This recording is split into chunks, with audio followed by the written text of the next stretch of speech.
ঘুরতে ঘুরতে চলে এসেছি বাংলাদেশের শেষ সীমানায়।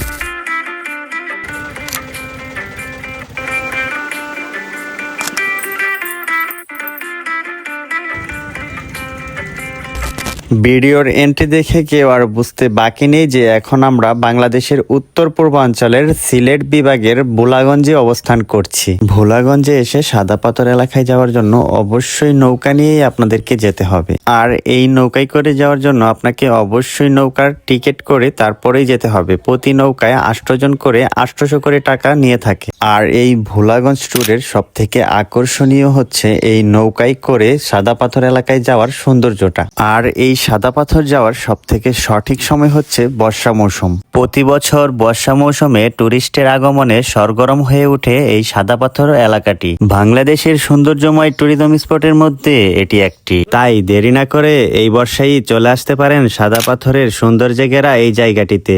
নৌকায় করে এই সৌন্দর্য দেখতে দেখতে সাদা পাথরের এলাকায় আমরা এসে নেমে যাই। এখন আমরা আছি ভোলাগঞ্জ সাদা পাথর। দেখেন পিছনে খালি পাথর আর পাথর।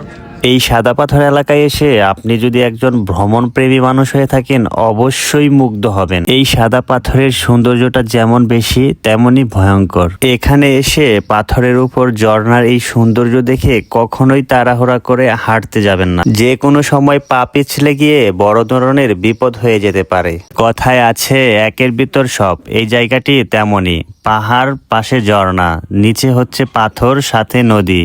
এই রকম জায়গা আর কোথাও আছে নাকি আমার জানা নেই। সাদা পাথরের এই ভিডিওটি আপনাদের কাছে কেমন লেগেছে অবশ্যই কমেন্ট করে জানাবেন। কে কোথায় থেকে দেখছেন, কতবার এখানে এসেছেন, সবকিছু জানাবেন আমাদের। তো আজকে এই পর্যন্তই, আবারও দেখা হবে নতুন কোনো ভিডিওতে। সে পর্যন্ত সবাই ভালো থাকবেন, সুস্থ থাকবেন। ধন্যবাদ সবাইকে।